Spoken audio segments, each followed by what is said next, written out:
Hello, everybody. Welcome to Slide of the Next. Today we have an interview with Bex Lake. Bex, one of our new signings, and good afternoon or good evening, Bex. Welcome to the interview. Hello, thanks for having me. I will start off with the question that we ask sort of most people, everybody we interview, and that's sort of, how would you describe yourself, 3 words, as a footballer? I'd probably have to say a leader, compose, hopefully most of the time, and strong. I'm definitely not a pretty player, but I like to do the simple stuff well. So I think those 3 words would describe me. Is that sometimes you say strong and not pretty, that implies somebody who gets a lot of cards. Are you one of those people? Have we replaced Izzy Gomez with Bex Lake? I've never had a red card before. I definitely have had a few yellows. I try not to get a card, but if I have to, I will. Sometimes you've got to take one for the team. Holly and I have both seen you play for Northern Tigers. It seems an interesting football journey, going from Canterbury, Christchurch, Northern Tigers, and then to Wellington Phoenix. Could you talk us through your journey? Yeah, definitely. So I've been playing for the Canterbury United Pride, which competes in the National Women's League here in New Zealand. I've played in there for 9 seasons now. I was a bit of an old girl in the team. I captained the last 4 seasons. And yeah, my first season was 2014 when I was about 14 years old. So I've had a lot of fun in that team. I really grew in that team as well. We won, I think, about 5 or 6 titles. But I definitely found that I needed to do something different. I got a wee taster of New Zealand Football Ferns in January. I was lucky enough to get the call up. It just happened to be outside of a FIFA window, which meant a lot of girls weren't released from their clubs. So getting to experience that, I was like, I want to do something else and really push my football. So I actually got talking to Malia Steinmetz, who played for Northern Tigers. She's obviously had a very good few seasons. And she's like, yeah, just get in contact with Jake, see what the club's all about. So I contacted him, sounded like a pretty good club to be a part of, and he offered me a contract. Just like that, I packed my bags and moved to Sydney. Had a lot of fun. The club was amazing, really supportive. I loved the girls there. Everyone's so competitive and wanted to win. And I think that was a really good decision for me, going over there, just getting outside of my comfort zone, learning a new role, being part of a new team. But I guess the whole move was to do something more with my football, and I did that move to pick up an A-League contract.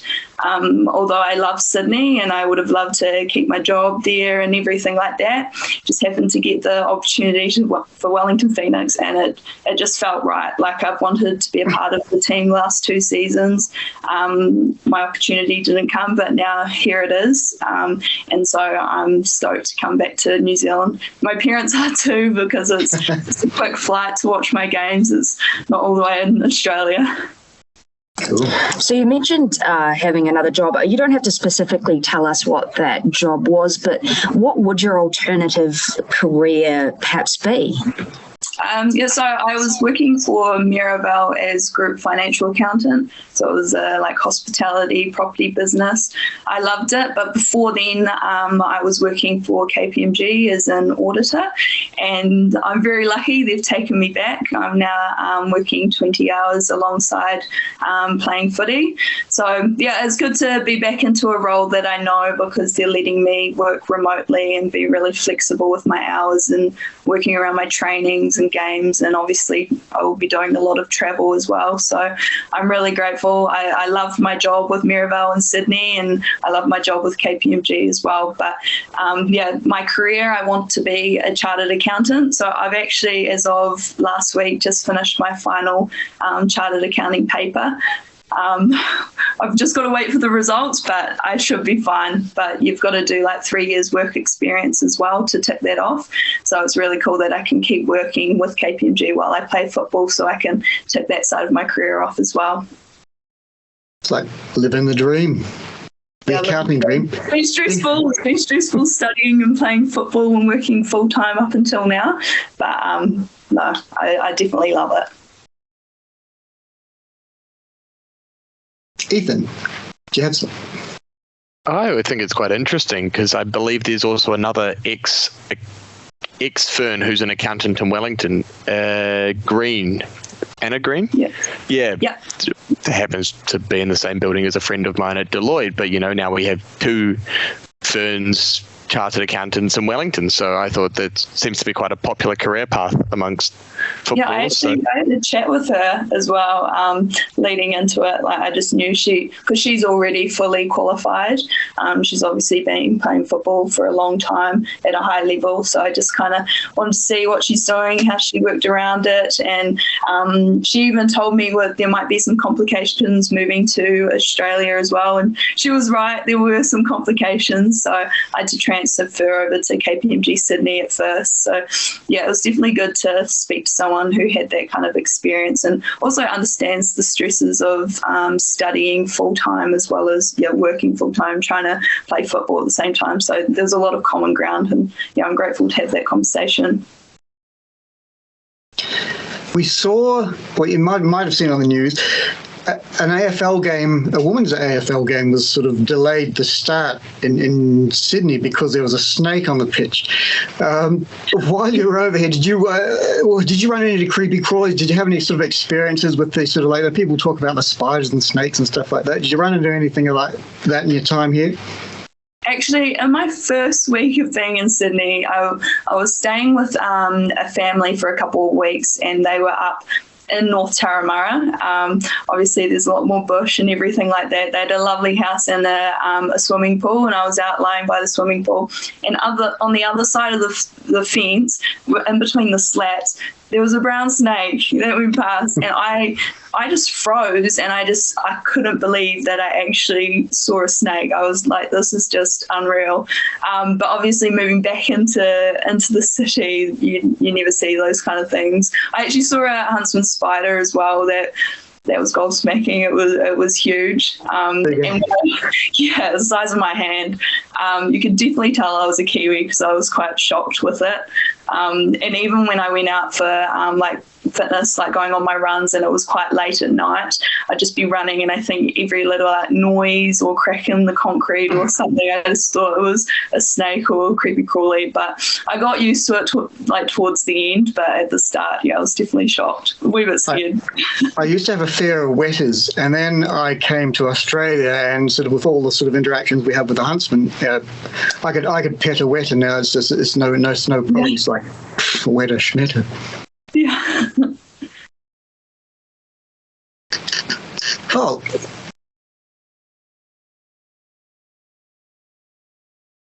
Oh, she's muted herself.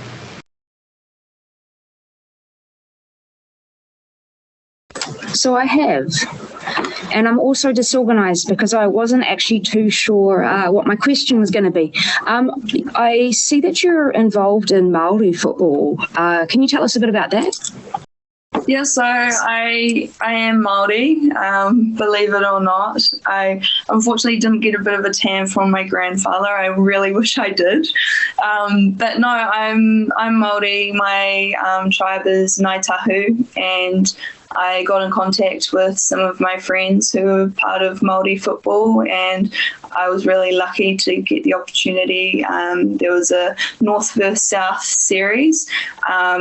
But it was all about, it was like 50-50, like football and cultural, and like it was a really cool experience. Like I've been to my family marae and things like that before, but just going through this week of a whole lot of cultural things made you feel really special. And the first time I've kind of felt like you are a footballer, you're a friend, you're a family member, and like just because you've got blonde hair and you're not tan and everything like that, you are Māori. And it was, I don't know, it was really, really empowering and a very different football experience to what I've ever had before. I hope in the future I get another opportunity to be a part of that. There was another opportunity. They actually came over to Sydney to play, but unfortunately just it didn't work out with Tigers football and things like that, and I was coming through a couple of injuries. But yeah, I definitely hope in the future that I can be a part of that experience. It was very, very cool. The club's been making a lot of effort to connect with the Māori community and its geographical area.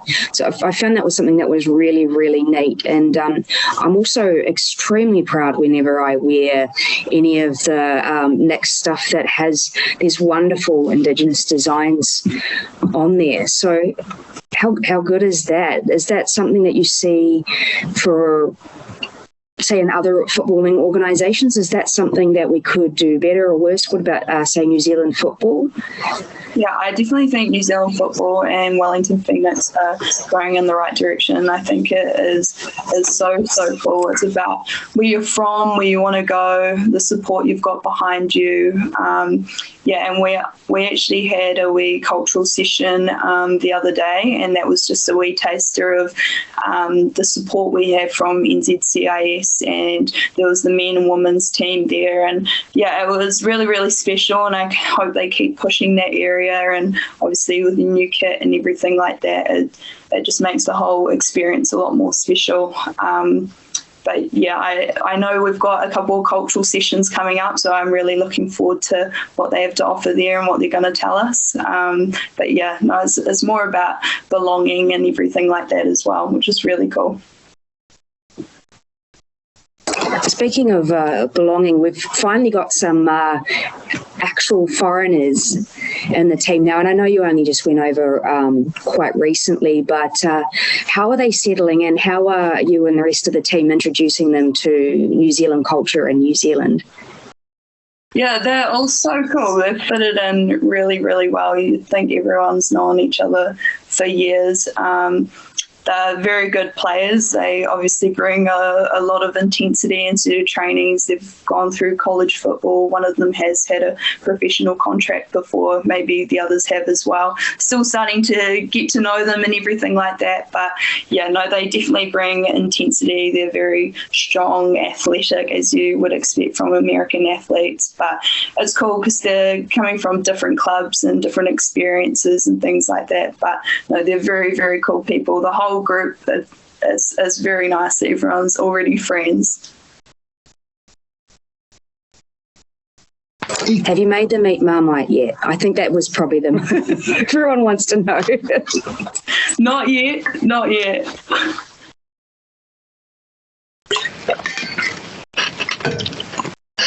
Shall I go next then? Yeah, go for it. So you've had a bit of a futsal career as well.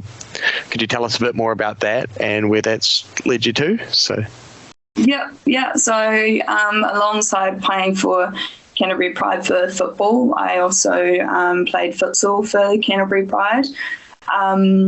I don't know, something about futsal, it's a lot more technical. You could go from almost scoring a goal to conceding within a couple of seconds. It's so active. You get to rest on the side and then come back on. It just makes it a whole lot more intense. I love it. I played it through school. Unfortunately, you can't really play at the top end for futsal and football. They kind of compete with each other at the moment, but honestly, I think they complement each other. So eventually, hopefully, they work together. But yeah, I haven't catched for the futsal ferns yet. I did have an opportunity to go to China, but with having such busy schedules and football and studies and things like that, I couldn't. But I did go away to Australia and versus some state teams with the futsal ferns. and that was my first taster of that. And then just last year, I was lucky enough to be a part of the New Zealand University futsal team. We went to the World University Champs in Portugal, and that was a lot of fun. There's definitely some very good futsal players out there who do it for a living. But we ended up coming fourth place, which was the best any New Zealand futsal team had done. So we were very, very proud of that. But I do love futsal, and maybe it's something I'll get back into later on down the track. But football is my main priority right now. Did you actually coach a futsal team? Yeah, well, through university, or even school and university as I was studying, I needed a part-time job, and I loved football. I loved futsal, so I got involved with coaching. So that was a lot of fun. I was coaching from ages 3 to about 18, and a lot of my time went towards teenage girls. I took them to 17s tournaments and things like that, but I also did a bit of futsal coaching around that age group as well.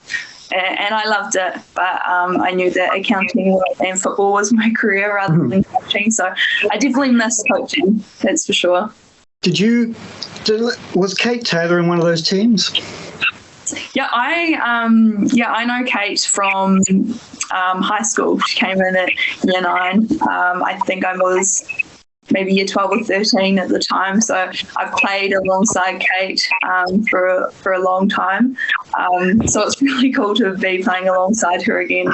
I look up to her now. She's obviously had a lot of experience in A-League now, and she's even had captaincy roles and things like that. So it's cool to be playing alongside her and looking up to her now. Cool. Have any other of your futsal kind of people you've played with made the jump to football much, or is... Macy Fraser. She's a very, very good futsal player. But she's obviously had to make the decision between the two as well. I'm sure if we had the opportunity to go play a social game, if we were allowed, we would. But, she's a very good player and had to make the decision as well. But I think you'll find futsal's starting to become a bit of a bigger game, and there's quite a lot of the girls who would have played it before.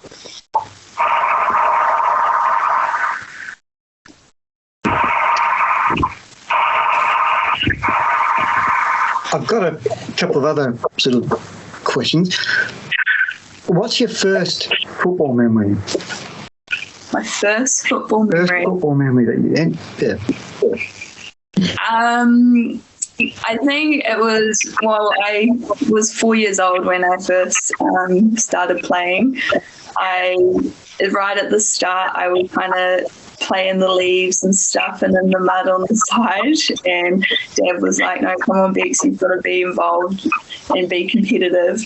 And after that point, I would just start chasing the ball around. I know you've probably seen little kids run like little bumblebees around the ball. Yep. I just chased the ball around. I wanted to score, I wanted to stop the goals and everything like that. So I just remember chasing the ball wherever I went, and I loved it. A little bit embarrassing that I started with playing with the leaves on the side, but no, after that, I definitely got my competitive spirit. Cool. Is there anyone you want to call out, just from your formative years, is there anyone you want to sort of call out, give thanks, credit to, that set you on the path to becoming a Wellington Phoenix player? Annalie Longo, who's actually obviously just signed the Phoenix. I've played alongside her for Canterbury since I started in 2014, and she captained before me. And yeah, she's a very, very good player that I learn a lot technically and tactically, but she's also a very close friend and had a lot of experience through football. So I just learn off her every day. and it's pretty cool that she's had such a long career and she's still going. And I'm stoked to be on a team again because she really impacts games. But she's actually going to be my flatmate. So when she comes back from Chile with the Ferns, we've just signed for a flat. So it's pretty cool. I get to live with her and train with her every day. Nice one. Congratulations. It's been stressful trying to find a flat. I felt like I had just moved to Sydney, changed my job, like got a flat and everything like that. And now I'm moving back overseas, back home, finding a new flat, change jobs again, new contract, new team. That was going to be my follow-up question is sort of like, if somebody else from overseas is coming to the Phoenix, what kind of advice would you give them getting themselves set up and finding a flat? It sounds like it was a pretty rigorous process for you.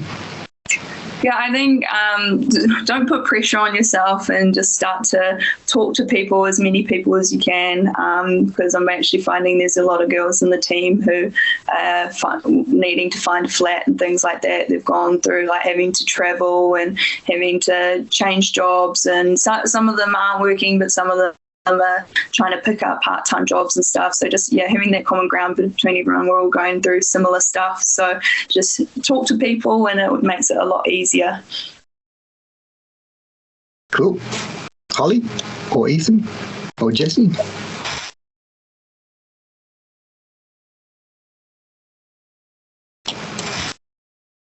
Are there many other footballers in your flat? Because I've known that there's a couple of next flats as per se dotted around the region, but will it just be the two of you or will it be full of next players?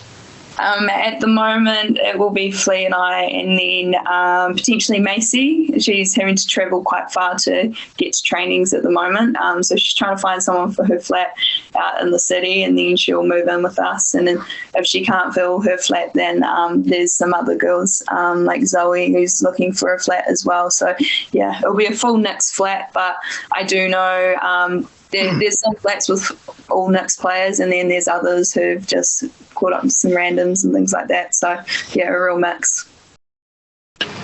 Nobody getting paid enough to live by themselves, obviously. No. Maybe eventually. Maybe in a couple of years. Well, that's the concerning thing, right, is all these players needing second jobs or they're studying and things like that. That's sad to hear. But I'm glad that, so many players are flatting together. I'd feel like that had a bit of camaraderie, although I don't know that I'd want to show up to training and you have to do a drill with somebody who doesn't do the bloody dishes. Might make you a bit crazy. Yeah, no, I definitely think it's good that we're living together, because I had found in flats in the past it's quite hard when you're trying to train so hard and keep fit and things like that, and then you have mates that want to go out and party all the time, and they're wondering why you're trying to study, why you're training and everything like that. So, and they just don't quite understand. They're like, oh, why don't you just miss the training? And it's like, well, no, that's not an option. So you definitely have to balance everything. But yeah, when you're living with people who do the same trainings and they all understand it, it does make it a lot easier. So I'm wondering whether you have, obviously the Wellington Phoenix is your favourite football team. Do you have any other teams that you support? I actually always get asked this, and it's quite embarrassing. I don't really support any team or anything in the English Premier League and stuff like that. I do need to follow more football, I think, because every spare second I get, I normally spend studying or try to have a wee bit of a social life. But definitely something I need to start following. My dad follows Liverpool. And I watch the Ferns, obviously. I'm still in their huddle and everything like that, so I can watch their sessions and things. And obviously we do a bit of analysis with the Phoenix as well, so I rewatch things that I'm a part of and teams that I'm close to. But hopefully now that I've got more spare time, not having to study, I should start supporting some more football teams. Kind of following on from that, and it doesn't have to be football at all, but if there was a team that you could play for, any team in the world, any sport in the world, what would it be, or who would they be? London City Lionesses. So I actually roomed with Grace Neville over the camp in January. And it's like pretty much female-only club, and it's pretty cool that they're just so competitive, and just the whole female aspect sounded awesome. And obviously we've had Paige just go over there, so I'd be really keen to chat to her again and see how she's going. But yeah, potentially that team. Cool.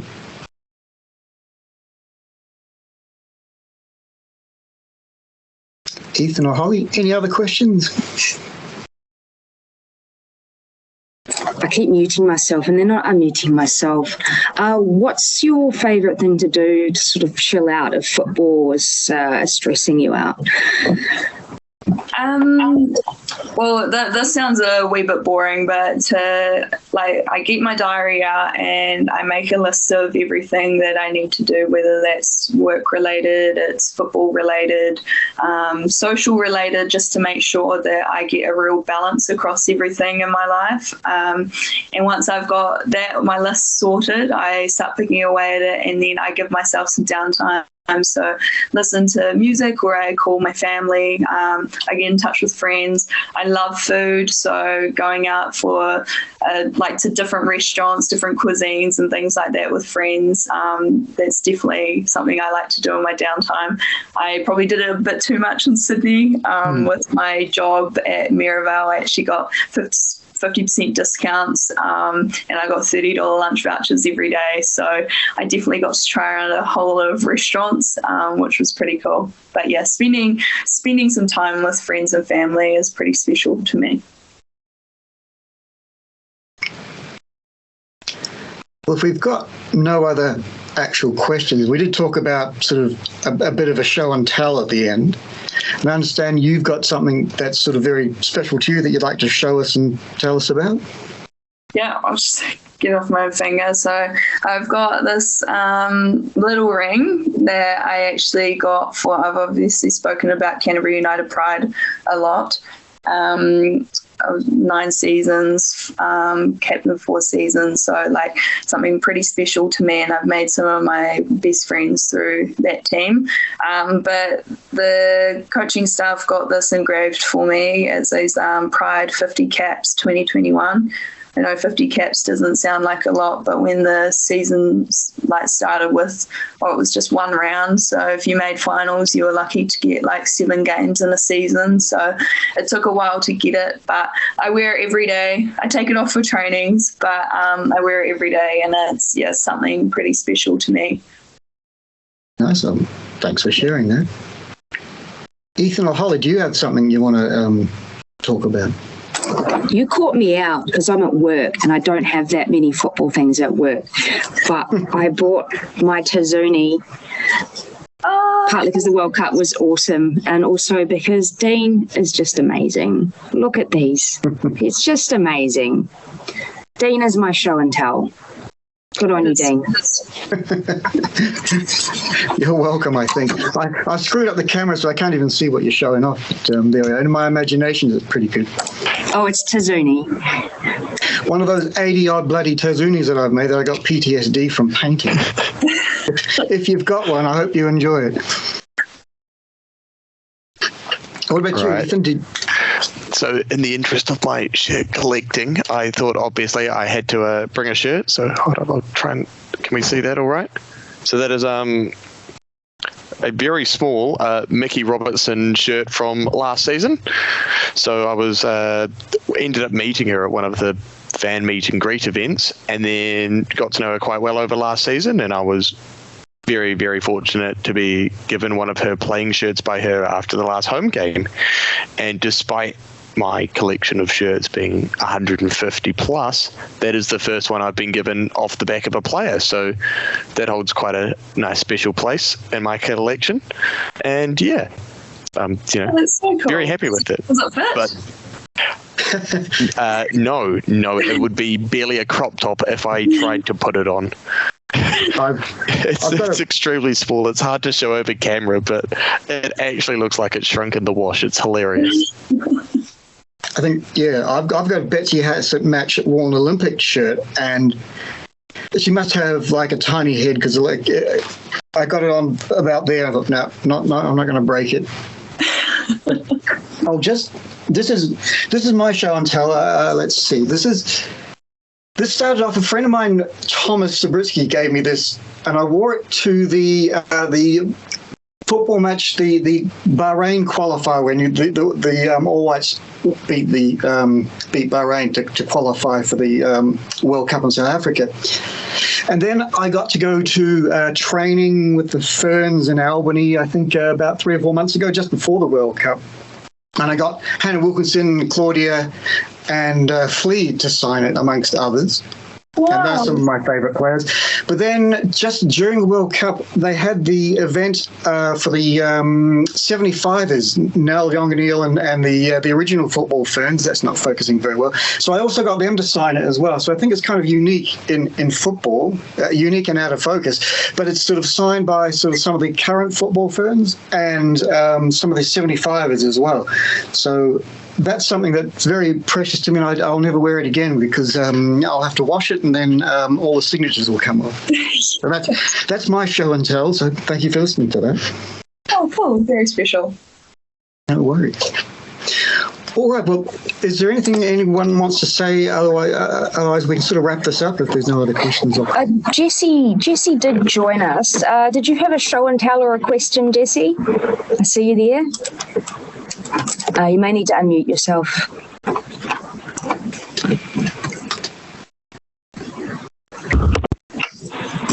No. Yeah. Yeah. Okay, so I'm wearing hi Bex. I'm wearing Gomez's strip from last year. I've got it on backwards. I haven't got the shorts now. And that's her top. And then and I did get this. Oh god, I don't know how to do this. Oh, cool. That's the football Ferns from this year's World Cup. So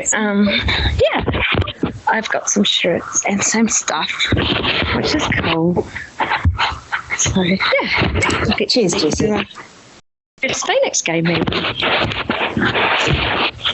Well, Bex, thank you so much for taking the time to talk to us. I hope it wasn't painful for you. I'm kind of thinking it's my first interview kind of thing, and it'll lead to sort of more things in the media for you. Oh, not painful at all. It was good to catch up with you guys. Thank you so much. We're actually very much looking forward to sort of seeing you play this season. Now, hopefully there might be some pre-season games that we can come along to and say hi and catch up again. Yeah, we are going to Aussie, I think, on the 2nd of October. I think we've got a couple of games, so I'm not sure if that's been released yet, but we will be heading over to Sydney or I think Gosford. Excellent. Well, if that happens and we can slither along, we'll do so. I've got a little box full of things to give you, so or the club or the team. So, hopefully we'll see you then. Thank you. Yeah, I'll let you know. I'm sure they'll release it and everything with times and stuff. Hopefully people can come and watch. That would be nice. Otherwise, we'll just be hiding in the car park. Yeah.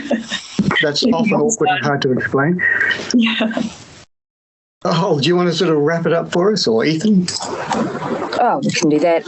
Well, thanks again for coming on, Bex. We're really excited that you're in the team, and we wish you the best for the season, and we will see you around for sure. We will be there at the respective games that we can make it. So thank you, and thanks everybody else for being on, and have a good evening or afternoon, depending on where you're situated. Thank you very much. See you all.